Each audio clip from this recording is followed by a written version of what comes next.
Merci encore d'avoir choisi Web Info Télévision pour vous informer, mesdames et messieurs. Bonjour et bienvenue à S'ouvre des actualités. En République démocratique du Congo, le mouvement Sauvons la RDC de Joseph Kabila estime que la restauration durable de la paix passe d'abord par l'achèvement du processus de Doha entre le gouvernement et l'opposition armée avant l'ouverture de tout dialogue politique national.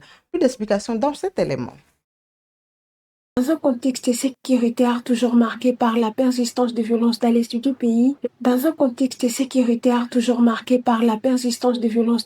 pays, le mouvement Sauvons la RDC a pris position sur la démarche à privilégier pour parvenir à une paix durable. Dans une déclaration rendue publique, cette structure citoyenne insiste sur la nécessité d'éviter préalablement le processus de Doha qui engage le gouvernement congolais et les groupes armés avant d'envisager un dialogue national élargi. Selon le mouvement Sauvons la RDC, si l'objectif réel demeure le rétablissement de la paix, il est impératif que toutes les dimensions militaires de la crise soient d'abord prises en charge dans un cadre approprié. Le processus de Doha, estime-t-il, constitue le canal légitime pour traiter les questions liées au cessez-le-feu, au silence des armes et à la mise en œuvre des engagements sécuritaires convenus par les parties concernées. Un dialogue politique ne peut produire des résultats durables qui, dans un climat apaisé, souligne le mouvement, qui met en garde contre l'organisation d'assises nationales alors que le combat se poursuit sur le terrain. Pour cette organisation, précipiter un dialogue sans avoir neutralisé les causes militaires du conflit risquerait d'en compromettre la portée à la crédibilité. Le mouvement Sauvons la RDC considère ainsi que les dialogues ne devraient intervenir qu'après la mise en œuvre acceptive des accords issus de Doha. Ce n'est qu'à cette condition, selon lui, que ces cadres pourront jouer pleinement son rôle de forum de réconciliation nationale, de restauration de l'unité du pays et la reconstruction de consensus solidaires sur la base du vivre ensemble. Alors que les initiatives de paix se multiplient autour de la crise congolaise, cette prise de position relance les débats sur les séquences à adopter entre négociation,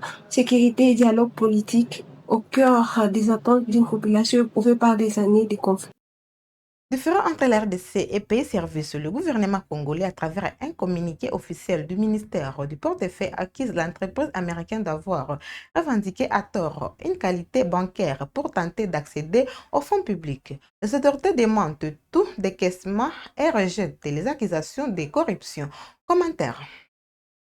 Le ministère du Portefeuille de la République démocratique du Congo a publié mardi 13 janvier un communiqué de presse détaillant sa position dans les différends qui l'opposent à la société Pay Service, accusée d'avoir indûment revendiqué une qualité bancaire afin d'accéder à des ressources publiques.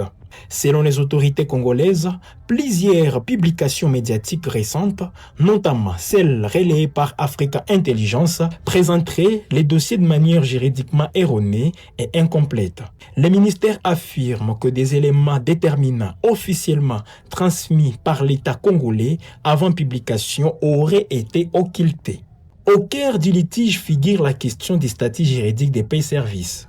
Le ministère du Portefeuille soutient que la société n'a jamais disposé de la qualité juridique d'établissement bancaire, ni au regard du droit congolais, ni du droit américain. À cet effet, il rappelle qu'une décision formelle du 18 octobre 2024 du département des finances de l'État de l'Idaho aux États-Unis a retiré à Pay Service toute reconnaissance conditionnelle antérieure et lui a interdit l'usage du terme banque faute de conformité aux exigences réglementaires. Malgré ces décisions, Pay Service aurait continué à se présenter comme une banque auprès des autorités congolaises, créant ainsi, selon les communiqués, une fausse apparence des régulations et des solvabilités. Cette présentation aurait joué un rôle déterminant dans les échanges initiaux avec certaines institutions publiques. Le ministère précise que, dans le cadre de l'instruction administrative du dossier, des vérifications ont été menées par les services compétents du ministère des Finances. Ces contrôles auraient établi que Pay Service n'était ni autorisé ni habilité à recevoir, gérer ou conserver des fonds publics conformément à la législation congolaise sur les finances publiques. Sur cette base, les autorités affirment avoir mis un terme à toute suite administrative liée au dossier, invoquant la nécessité de protéger les trésors publics.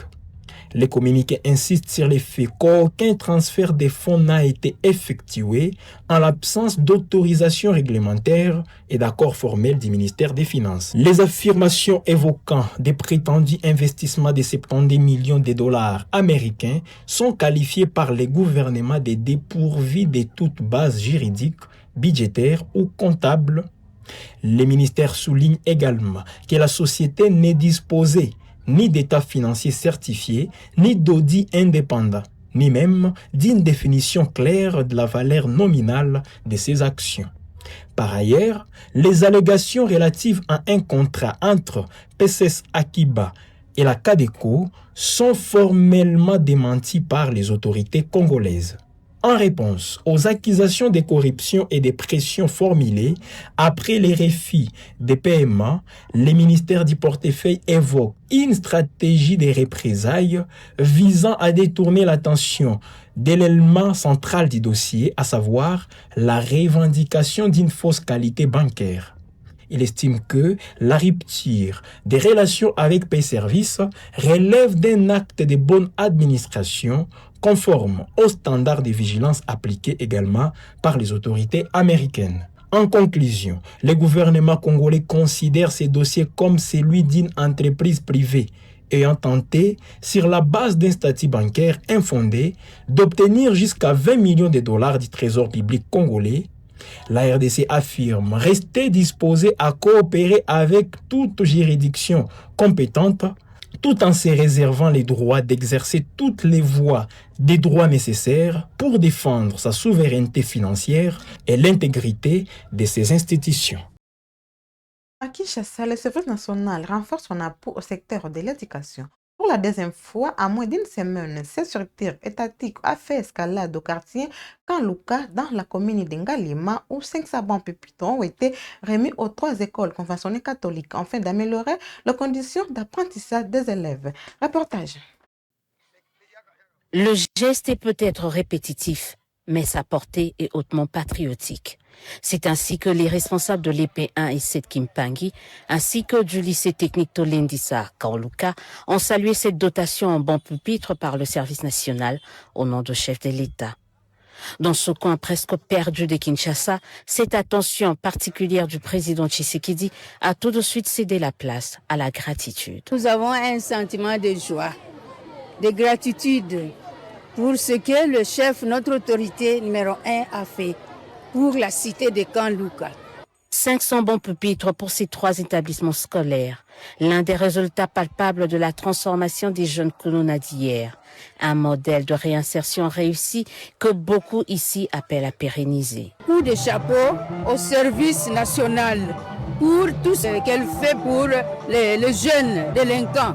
Et nous voulons qu'ils continuent à ramasser encore ceux qui traînent ici au Kanluka pour les embarquer à Kanyamaka CC pour la réinsertion, la transformation, la formation. Du côté du service national, au-delà de ses apports, le lieutenant-général Jean-Pierre Casson-Okabouik en a profité pour inviter les uns et les autres à repenser la formation des Congolais de demain.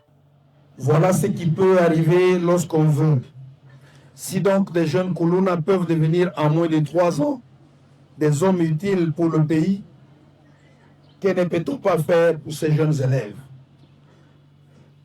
Voilà pourquoi, dès son avènement à la magistrature suprême du pays, son Excellence Félix-Antoine Tshisekedi Tshilombo a compris qu'il n'y aura pas de développement du Congo sans l'encadrement efficient et clairement orienté de la jeunesse congolaise. Les temps où l'enseignement était une simple routine est révolu. Les jeunes, puisque l'avenir de demain dépend d'eux, doivent être formés selon les besoins du pays. En attendant, les Congolais d'aujourd'hui, eux, pourront toujours compter sur le service national pour respecter les instructions du président de la République, notamment celui de redonner de la dignité aux élèves à travers cette campagne « Pas d'école sans banc » en République démocratique du Congo. Le vice-premier ministre, ministre de l'Intérieur, Sécurité, Décentralisation et Affaires coutumières, Germain Chabani, est arrivé ce mercredi à Lubumbashi, dans la province du Haut-Katanga. Il est accompagné de ministres zambiens de la Défense et de la Sécurité accueillis à l'aéroport international de Luano par le gouverneur intérimaire du Haut-Katanga, Martin Kazembe, ainsi que par le gouverneur du Lualaba, Fifi Masuka di Tanganyika, Christian Kitungwa. Ces autorités prennent part à la 14e session de la commission permanente mixte de France et sécurité entre la RDC et la Zambie. Suivez ces reportages. Il était 13h48 lorsque l'avion qui transportait le vice-premier ministre et ministre de l'Intérieur et Sécurité a atterri à Lubumbashi. Au bas de la passerelle pour l'accueillir, le gouverneur intérimaire du Haut-Katanga, Martin Kazembe-Sula, qu'accompagnait la gouverneure du Lualaba et celui du Tanganyika. Jacquemin Chabani Louko saluera les membres du comité provincial de sécurité avant de recevoir les honneurs de la police nationale congolaise.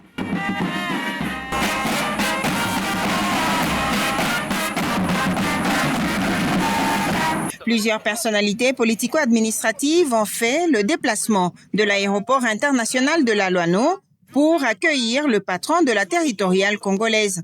Jacquemin Chabani Louko séjourne dans le Haut-Katanga pour prendre part à la 14e session de la commission permanente mixte défense et sécurité entre la République démocratique du Congo et la Zambie. C'est ainsi qu'il accordera son hospitalité juste après, toujours à l'aéroport de la Luano, au ministre zambien de la Défense et celui de l'Intérieur, venus dans la province cuprifère pour la même raison. À Goma, la coordination des conducteurs de motocycles et tricycles du Nord Kivu, CCMT en sigle, a lancé une campagne de distribution de gilets, cartes de service et logos officiels au profit des conducteurs de motos à 3 pneus et Bajadji. Initiative visant à renforcer l'identification et la sécurité des motards exerçant dans la ville de Goma et les territoires de Nyiragongo. Le lancement a été présidé par le responsable de cette corporation. Regardez. La coordination des conducteurs de motocycles et tricycles du Nord Kivu, CCMT, a procédé ce mardi 13 janvier 2026 à la campagne de distribution des gilets, cartes de service ainsi que des logos pour les conducteurs de motos à 3 pneus et Bajaj qui exercent leurs activités dans la ville de Goma et dans le territoire de Nyiragongo. C'est le patron de cette corporation de motards, M. Kazungu Sebihogo, qui a procédé au lancement officiel de cette distribution devant les propriétaires et conducteurs de tricycles. Selon Kazungu Sebihogo, un lot de 450 gilets est déjà disponible et sera remis aux motards à 3 pneus et Bajaj qui se sont déjà identifiés afin de leur permettre de travailler en toute sécurité. Na hiyo karte ni hii kama mfanyakazi, na ukiona vizuri kuna code QR hapo. Hii code QR ukiingiza kwenye chuma ambayo kwenye apare ambayo inahusika, utaona kweli kweli kama huyu mtu anatokea ndani ya hiyo instrument yenye utatumikisha. Ni huyu mtu, ni kusema hauwezi ukaipirate. Ukiipirate utakamatiwa. Alafu tukapana na hilo logo tukaitia kwenye pikipiki. Ukiona hii namba ambayo inakuwa hapa, ndio namba ambayo inakuja vile vile kwenye karte ya kwake, na ndio namba yake ambayo aliweza kujiorozesha kwa. Alafu tunafana na jile, ni hiyo namba ndio inatokea hapo, na hiyo code kie shuti ilikuwa kama mbele upate vitambulisho, kafaa kwanza ukwe na hiyo pikipiki ya kwako, unakuja na document ambayo iliweza kupermettre ununue, donc kama vile RSI ama carte rose kama uko nayo. Alafu tunaona kama hiyo vitambulisho ya kwako inaambatana kabisa na hiyo na document ambao umeweza kutupatia. Leo tulidisponibilize gilet 450 na itaendelea kwa kuwa wale ndio walikuwa ndani ya mpango, wale ndio waliweza kukamata identification. Tunangoja mwisho wa mwezi ya kwanza tutapase immédiatement kwa impression ya hiyo mashine ya wale watu wa DEPNE, nao mwanzo wa mwezi wa pili tutawapatia jiwe. Pour les motards, cette dotation va leur permettre de dénicher tous les faux motards qui se cachent derrière cette profession qui fait vivre plusieurs familles. Bametupatia gilet, bametupatia ma carte de service, bametupatia ma logo juu ya visibilité na sécurité aussi. Bon, hii gilet yenye bamenipatia itanisaidia kwa kusekurize kazi yangu juu ya kuifanya avec succès. Parce que wakati yenye niko ndani ya kazi wainfiltre hawataingia ndani ya kazi juu hawana hii gilet, hawana dokima yoyote, na mtu mwenye anapenda akue kumustari anapaswa kuya hapa ku tembe gouvernement anafanya identification. Baada ya kufanya identification banampatia gilet juu ya kumpermettre kufanya kazi yake vizuri naye vile vile bila unyanyasi kazini mwake. Signalons que cette campagne de distribution va s'étendre dans tous les territoires déjà libérés par les mouvements AFC M23 et les conducteurs de motocycles sont aussi concernés par cette distribution de gilets et autres accessoires, mais devront patienter pour quelques semaines. Avant de quitter Butembo pour Walikale, le gouverneur militaire du Nord Kivu, le général-major Kakule Somo, va rester à superviser personnellement la régulation du trafic sur la route de Butembo-Beni. Cette artère stratégique pour l'économie locale reste confrontée à d'importants embouteillages malgré l'interdiction de circulation décrétée depuis dimanche dernier. Dans cet élément de la cellule de communication du gouverneur militaire, immersion auprès des usagers de cette route vitale. Suivez. Tout ce qui monte, vous laissez passer. Seulement les petits véhicules et les motos. Tous les camions restent en place. Ambutiaje inapatikana kwa barabara juu ya kutokutengeneza barabara na kutokuelewana barabara. Kwa minaambia guvernere kwa aendeleshe kabisa kazi, tuone kazi yake yenye iko nafaa kabisa, kazi iendelee mzuri, upate kuwa naenda tunafika tunarudia tunafika mzuri. Ilikuwa probleme ya barabara, ambutiaje na kwa mingi barabara. Zingine barabara zingine gari zenye zinaribika kunjia. Ile inasababisha ambutiaje barabara. Naambia guvernere atusaidia sana si wakaaji wa Beni, Butembo na penginepo kusaidia kwa barabara juu barabara iongezeke. Problemi barabara iko ni ya Beni. Endeleshe kazi kama kawaida juu barabara isiko naribika kila siku. Tunashukuru sana kwa fedhasi ya guvernere, yeye peke anatuma kokozi yake kuongoza watu gisi hii bapite barabara. Tunashukuru sana. Sisi tunapenda guverneur akitengeneza kwanja hii access hapo. Fanye kazi tengenezea kuna kwa mbutiaji. Tunaomba wale wa kutengeneza kule wangeanza huku ndio kwa nguvu. Huku munani mkisalala. Hizi makurubira ndio wangeanza. Mbao wanaenda anja kule kwa huko mzuri wanacha kwa mbaya. Shima na ngoti kwa militaire zomata. Sisi kwa militaire wanaelekiwa opere Kenya. Gouverneur mkia kungula njia pale vraiment akosha tutapita leo anafaa mzuri kwa kungula njia. Na kwa tumemaliza kwa DG.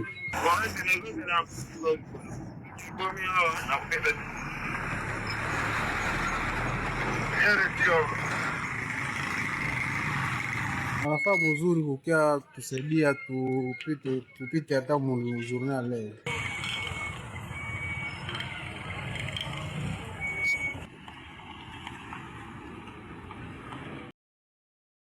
Poursuivons ces actualités. Mardi dernier à Bunia, un tournant dans l'enquête sur l'assassinat du journaliste Bangalola, 4 présumés auteurs de ces crimes ainsi que leurs complices ont été interceptés puis présentés au gouverneur militaire de l'Ituri, le lieutenant-général John Luboya Nkashama. Une avancée majeure dans un dossier qui avait profondément choqué l'opinion publique. Pour en savoir plus, suivez ces reportages.